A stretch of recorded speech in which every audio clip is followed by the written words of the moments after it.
Got it. Welcome. Welcome to Miracles with the Twist. I'm Lori Cardona. I'm here with Linda Pazos. We're together again for the fourth time. We thought we were going to have one podcast, but we just can't seem to stop coming together to talk about some stuff. So today we have an extension and a continuation of the conversations we've been having, all of which have the end goal of integrating our emotional healing, our relationship dynamics in order to raise our spiritual consciousness, our spiritual practices, and our spiritual way of being so that we feel more complete, more integrated in body, mind, and spirit, but especially in spirit. So, hi, Linda, welcome back. Hi, Lori. Thank you for having me back. Of course. One of the things that you've mentioned a number of times is that since you've invited some of your folks who are not familiar with A Course in Miracles, if I would please do a little overview or a little sort of 101. I'm going to keep it really short because once I start talking about A Course in Miracles, I could go on and on and on. So I'm going to try and give you a brief summary for your I think it'll be appreciated. For your fan club. Oh, yeah, I'm happy. Fan club. So look, you don't have to be a student of A Course in Miracles to be on a spiritual path. The idea is that when we're on a spiritual path, when we're doing this integration of our emotional self, to have holy relationships, to rise higher spiritually, we use different tools. A Course in Miracles is like an alarm clock. It's my tool for waking up. It's the waking up tool that some of us use, just like some people might use a Buddhist path or Kabbalah. There's different ways to wake up to our ways of functioning from a spiritual perspective, from seeing life from a spiritual perspective. And the concentration of A Course in Miracles is that we get there through forgiveness and through changing the way we see each other, that we see each other with eyes of love, with eyes of compassion. It's called Christ vision. But the idea is that we find deep inner peace by using these tools and focusing on the tools that are more spiritual based than ego based. And we have subconscious training that gets us triggered from our egos, which is what you and I have been talking about a lot. And the Course in Miracles is a tool that says, all right, get back on track. Let's look at this from a spiritual perspective. Let's look at this from eyes of love. So just very brief, there's lots of, under this video, there's lots of teachings that I've done on my Miracles with a Twist playlist. Everyone's welcome to go check that out, where I did specific lessons around A Course in Miracles classes and the workbook. So you're welcome to that. But why don't you tell us about what you'd like to talk about today? Well, I want to remind everybody that if this is their first time viewing our podcasts, that we've done 3 others, like you said, and they tend to be sequential. You can find those under the video. I think you were going to put a link in, Lori. I sure will. Lori Cardona /miracles with a twist. And they're going to be in the comments section. So just to remind everybody, if they're like, where are you girls coming from? Well, this might be, we tried to make it solo, but we might mention what happened in the other podcast. So that just gives everybody a heads up. Right. We started, just very briefly as a little summary, we started with the 3 C's, commitment, chemistry, and compatibility. And then Reverend Lisa Benton added another C, celebrations. Yes. Today we're going to be adding a little about the 5th C, communication. We'll be diving a bit into Derek Hart from Radical Relationship Repair and what he terms underrated love languages that take time and effort. So that's what we're doing today.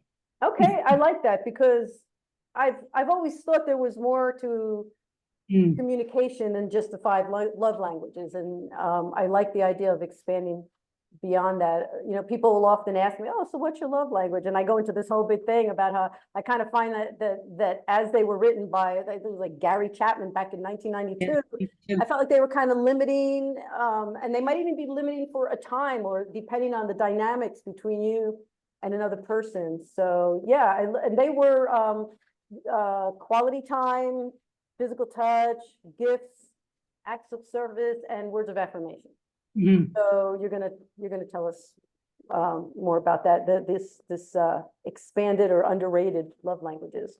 Right. So, you know, we can learn about them, and we could do all these spiritual practices, integrating our learning how to speak and communicate more clearly, more thoroughly, and we're really committed in these podcasts and for Miracles with a Twist and for the LNC Interfaith Ministry community to really learning how to not just look at these things, not just talk about them, but walk the talk, integrate it into a way of life, so that this series between you and I that we've been doing takes emotional healing up a notch, so that we are really integrating and not just going to retreats and bowing our heads, but coming out of it and living our life as with spiritual discipline and living our practices and walking the talk. That's correct. You know, and we've discussed in previous podcasts a lot about commitment and relationship goal, being to always remain connected even during times of discomfort. And, you know, during this particular time in a relationship, both people allow themselves to be, if both people allow themselves to be vulnerable, then in turn, that enhances the ability to do what you're talking about, walk the talk. Right, because each other up. Mm-hmm. When there are difficulties, sometimes people think that the conflict is, you know, who can be louder, who can be meaner, you know, who can make sure I said this and, you know, I was in my power by hurting that person. And it's like, I want to be right. That's the complete opposite of a spiritual way of looking at how we communicate and how we interact. A Course in Miracles has this wonderful lesson, and I'm just going to tell it briefly because it's literally a lesson that I could spend an hour and a half on. It's lesson 153 in the workbook. If anyone's interested, I'll put it in the comments. The lesson says, in my defenselessness, my safety lies. And it is enhanced in definition in the Manual for Teachers, where it says, no one can become advanced in their spirituality until they finally understand that defenses are but foolish guardians of mad illusions. What does that mean? Foolish guardians of our egos. It is not danger that comes when defenses are laid down. It is safety, it is peace, it is joy. And some people might say, well, I don't think so, but think about this. If you weren't triggered, if you weren't angry, if you weren't upset, then you wouldn't have to go into counterattack mode. You can be at peace. That's our goal. Yeah, it is. And you had shared a story with me about the sun and wind that I think fits perfectly. Oh, yeah. That's right. I got the idea from this other book, Power. Look how much I love this book. It's falling apart. I can't blame it on Cheekies. I've had it forever. Power versus force. Your power is not in your anger. Your power is in your kindness, in your compassion. Force is anger. So I'll tell you the story that you just asked me about. But Because you had told me about it, and I said, this is what he says. David Hawkins. The universe holds its breath as we choose instant by instant which path to follow. For the universe, the very essence of life is highly conscious. Every act, every thought, every choice adds to a permanent mosaic, and our decisions ripple through the universe of consciousness to affect all lives. So everything we do has a consequence. If we do something from kindness and love, it's peaceful. That's a powerful spiritual warrior stance. If we do it with force, it creates more divide. So the example you were asking about was the story of the sun and the wind. And the wind is saying, I'm more forceful, I get things done. And the son is like, well, I'm powerful. I'm just who I am. I just beam on the world. So the wind looks at this guy down on the ground who's walking with a jacket on, because I can force that guy to take his jacket off. And he starts gusting wind at him. But what does the guy do? He pulls his jacket tighter. It's kind of like when somebody's yelling at us and shaming us and blaming us and mocking us. What are we going to do? We're going to retreat. Where the sun just beams. The sun just does what it does. Lovingly, compassionately, I beam on everyone equally, and the guy takes his jacket off. That's the difference, power versus force. You know, we're going to talk a little bit more about Derek Hart, but one of the things he says is that screaming and yelling and blaming are forces that create the disharmony that you're saying. So the symbolism of holding the jacket closed, like, don't, this is my bubble, I'm in it, and I'm being protective of myself. It creates the disharmony just as well as stonewalling when somebody goes silent, and both are, nobody's wrong, nobody's right, but it doesn't encourage vulnerability. And a large percentage, what he says is a large percentage of partnerships include one who does the criticizing and the other who stays quiet. What happens is that there's a resentment that builds equally among both. Neither is at fault, like I said before, but it's hard to stop if you don't understand, you know, do the work to understand what's happening. If you can't be the light from the sun that's going to shine down on the closed wind, you know, it's hard.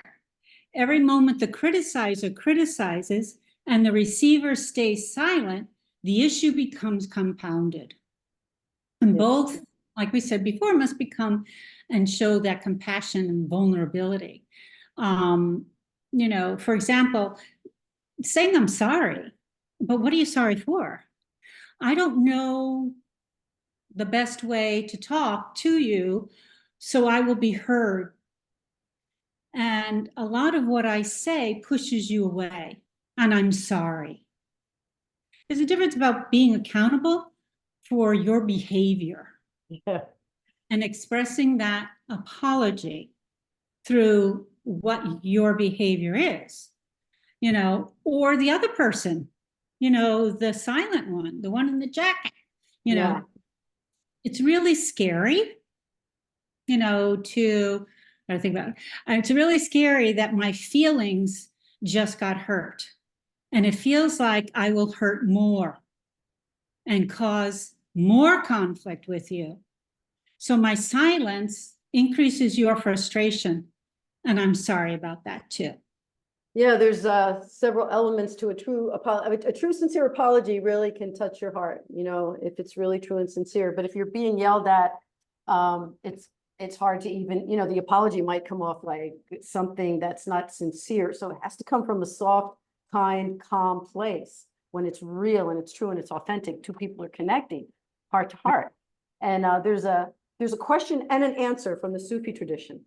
And the question is, how is it that two people who are face to face, body to body, can be screaming at each other in anger and saying hurtful things, when just moments earlier, they were in that same position, body to body, heart to heart, eye to eye, speaking words of love? And they say it's not because the bodies have turned away, it's because the heart has turned away. And when our heart turns away, we forget, this is someone that I want to love. I want this person to feel safe by my love, and also to feel safe with that person. So our higher conscious approach would be to keep that person in a place of safety, so that they feel cared for, loved, known, seen. Yes, yes, very true. But instead, as Derek says, there's a great majority of people that blame, and they blame their romantic partner when they're hurting. And by far, he says, that's the single greatest cause of a breakup. You know, And he also goes into, how do you stop this from happening? But it's very much like we talked about music in previous, Bruce Music in previous podcasts, and Esther Perel, and, Mel Robbins and stuff like that. What they say is stop. So what it reminded me of is, do you remember when you were a little girl and you play red light, green light? Yeah, yeah. So we say, okay, red light, green light. So if it's a red light, if two people are in a red light, you have to stop. You have to walk away 20 minutes, come back, whatever. And then come back when the green light's on, because then things could go in a loving, caring, and compassionate way. I love that. So maybe as adults, we need to play some grown-up version of red light, green light. Yeah, being red playful. light. Yeah, stop and listen. Listen with your heart, right? Red light is when you take the break, like you said, if it's needed, reflect, do some reflection, reflect back to your partner. And green light is when you have that feeling of being connected. You both feel safe, heard, seen, understood, loved, known. It's like, okay, now we can talk heart to heart. Yeah. Yeah. He also says, the joy of a relationship only comes from revealed pain, followed by repair. Yeah, well, repair is essential. We've talked about that before, and the Gottman Institute is, they sort of set the standard on relationships, and they talk about understanding the importance of repair, because everybody's going to argue, couples are going to argue, they're going to fight, and how they repair is an indication of how connected they really are, and how successful the relationship will be by how gently, how kindly, how much understanding and compassion they bring into the repair. And oh, by the way, John Gottman is also someone who didn't think that the 5 love languages were the do all and be all.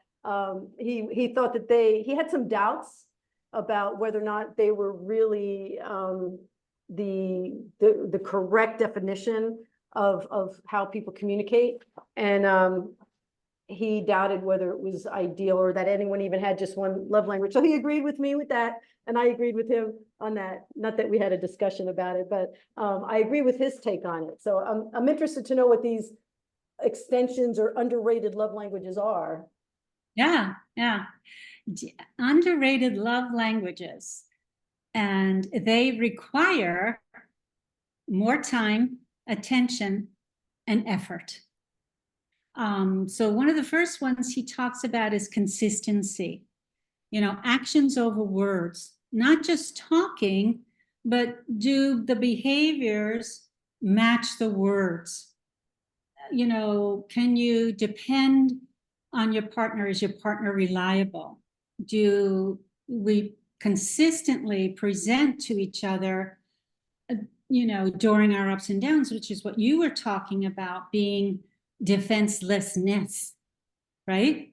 And it doesn't, it's so consistent that it doesn't result in guessing or confusion about feelings that are being devalued or dismissed. Right. You want to be seen, you want to be heard, you want to be understood and loved, like you were mentioning before. Right. So that consistency is the commitment part of the holy relationship goal we have talked about in previous podcasts.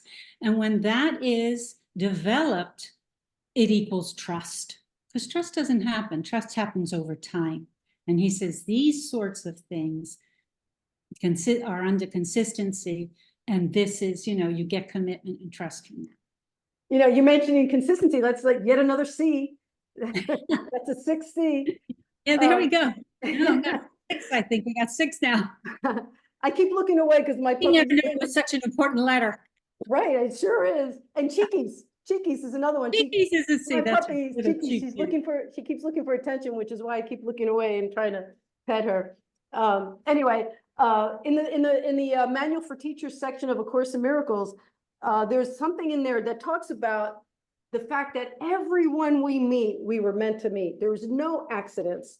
And in the Kabbalistic training, they say there's something called Lamed Vad Zadakayim, and I may not be saying it properly, but it's about how there's these beams of light at any given time that we could step into and be a blessing for someone. And so you never know when you're sitting next to someone who's been blessed with this light that will allow you to expand your own consciousness. And that's a whole nother teaching. But the idea is that there are no accidents. And so if everyone in our life is meant to be in our life, why wouldn't we treat them with kindness and love? If everyone, even if it appears to be an ending, even if you end relationship, there was a blessed reason for them. We could be thankful for them. We can learn from them. It is our destiny to have every interaction, every relationship be holy. And so it's up to us to decide if we're going to interact with people in a way that treats them as if they're this beam of light, or as if we extend our light out. So there are no accidents. And so the more we do our spiritual practices, the more we're likely to recognize that this is my opportunity, whether it's in an intimate relationship or a casual passing by, that this can be a holy moment. This can be a sacred interaction. Okay, tell us more. And I'm sorry, I keep interrupting you to go into my course lesson. I think it's important to interject, how the Course in Miracles, that's what this is about, right? Holy Yeah, true, right. The Course in Miracles. So I think it's important to intersect the opportunities. The next thing he talks about is he terms nurturance. Nurturance is like physical touch, caretaking, holding, caressing, soothing, consoling, creating that safe space through a nurturing energy, attitude. It's almost like a protection. And, that can make or break a relationship, because we're communicating beyond words. We're communicating what he says under consistency as action more than words. So we have consistency, nurturance. And the third thing is attunement. And this is about emotional closeness. We talked about chemistry and things of that nature, but this is about emotional closeness, really being compatible emotionally. While it can be physical, it is really silent communication. It's also appreciation, words of affirmation and things like that, where you really have access to each other's inner worlds, where you're really forming a deep soul connection.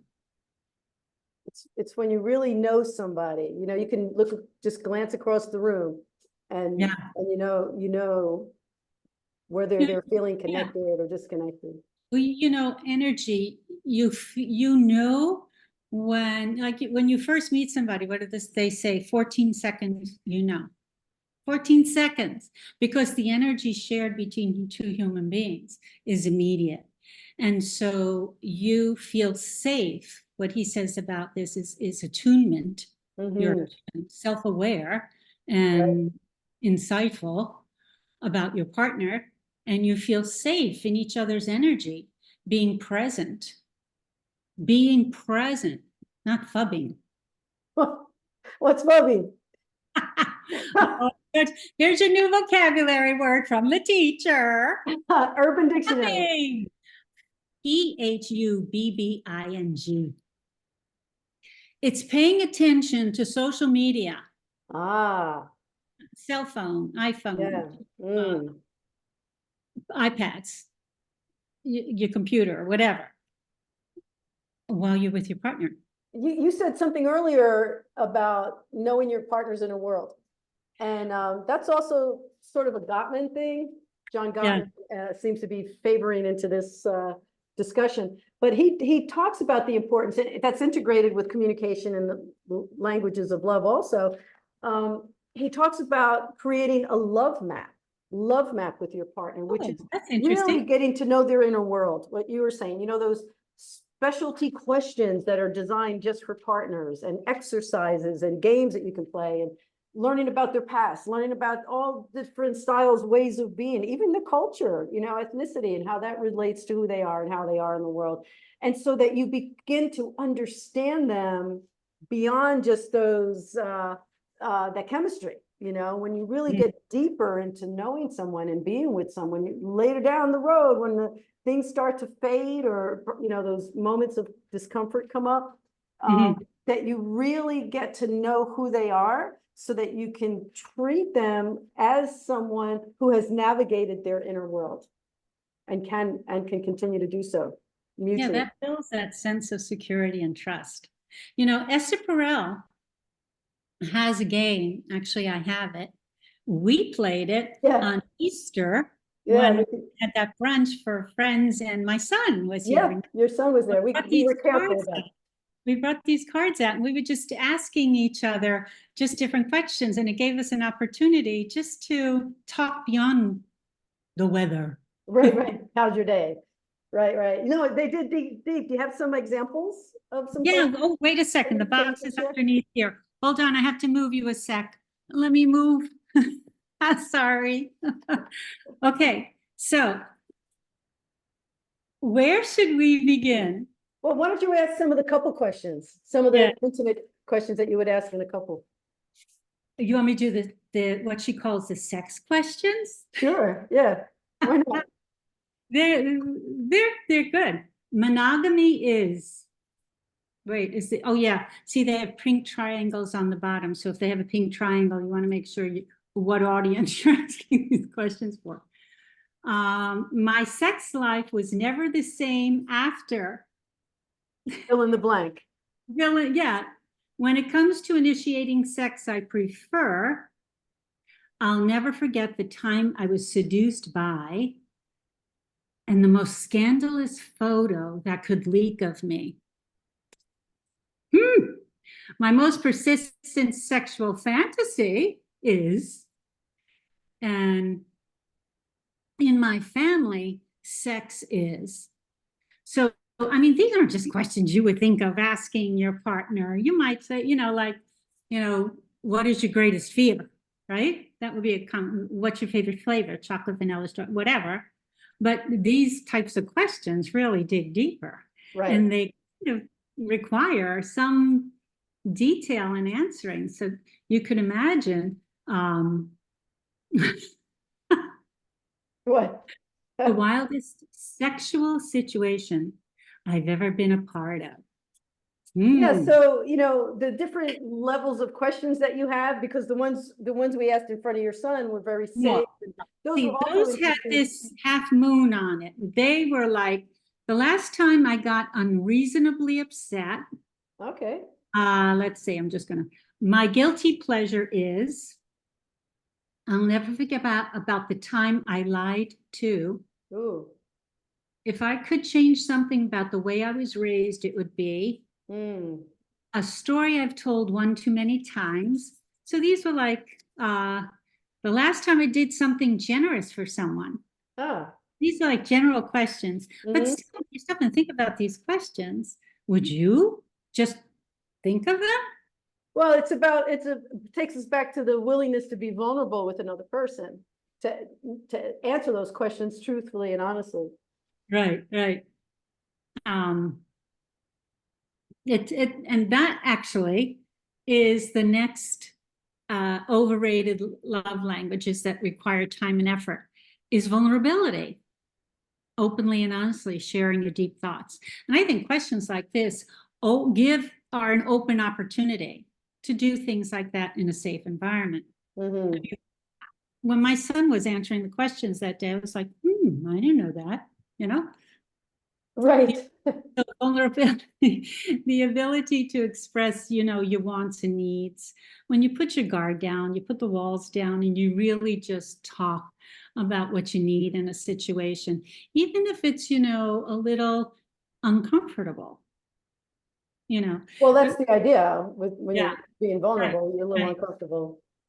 Stretching outside your comfort zone.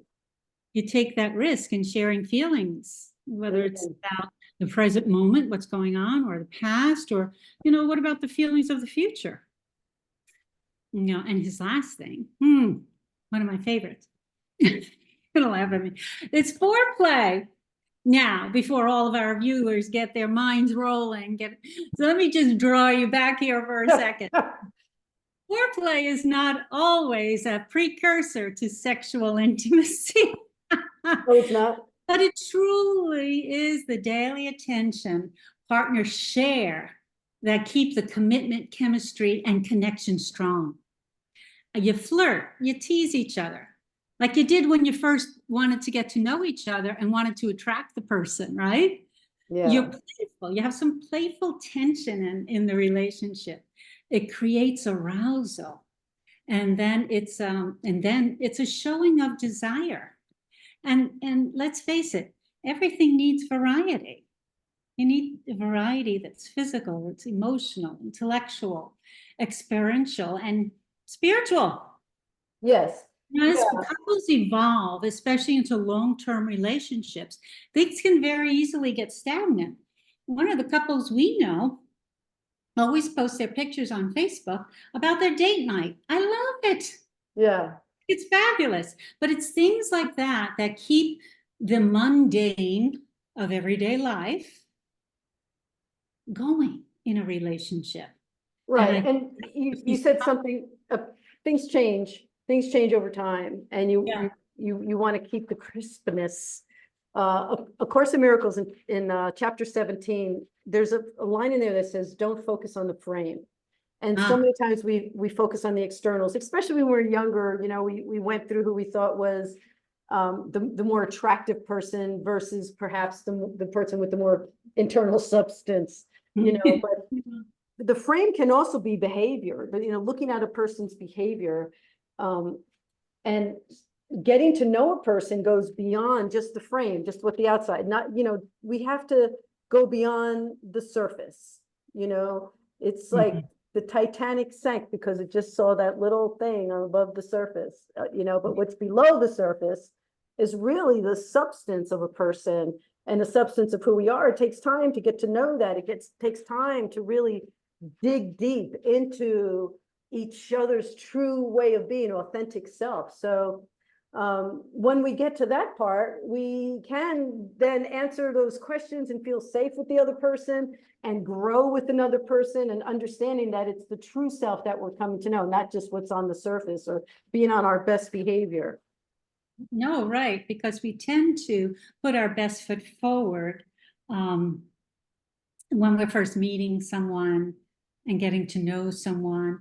But then, like, what is the true self? The true self, the mask comes away. And as things change in relationships as well, you know, over time, I think these underrated love languages really build a continuous, strong foundation, creating a steady, consistent, nurturing, attuned, foreplayed connection. You threw an F in there. It was all C's until, but I changed it up. That's chemistry, though. That's chemistry. So that does sort of bring us full circle, doesn't it? Because we started out talking about all those C's, connection, compatibility, chemistry, and then we added, well, commitment being the biggest one, but then we added celebration and communication. And today you even added consistency. So we have all of that in the name of our emotional healing, our desire to be connected from a place of kindness and compassion, our love, the desire to rise higher, pray harder, love steadily, forgive readily, to create a holy relationship. I heard a Rumi quote recently, and who knows if it's Rumi, because lately everything's Rumi, but it says, it said something to the effect of, our greatest strength lies in the tenderness and the kindness of our heart.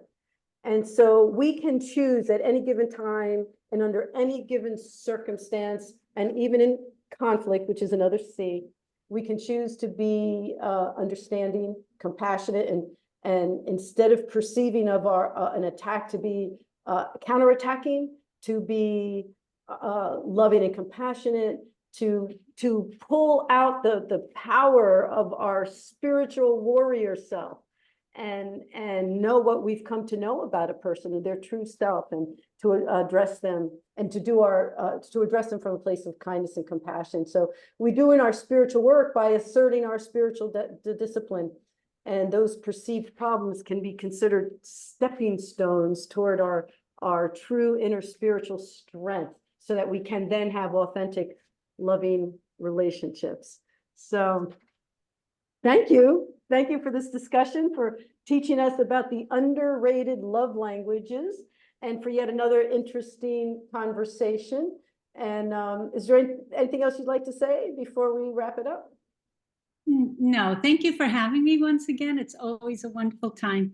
It's a great conversation. And I did want to mention one thing, that, you know, our view is not only asked about what's the Course in Miracles. I'm not so sure. And I'm glad that you gave a brief introduction, but I also wanted to mention that some of the couples that watch us and some of their comments were, thank you so much for posting this, because it's a great reminder to us, you know, so I appreciate that. So I want to just encourage people to send their comments. And oh yeah, sure. Comments in the under the YouTube video, there's an opportunity to put comments, questions, and I will add references in there. So thank you again for being on this journey with me.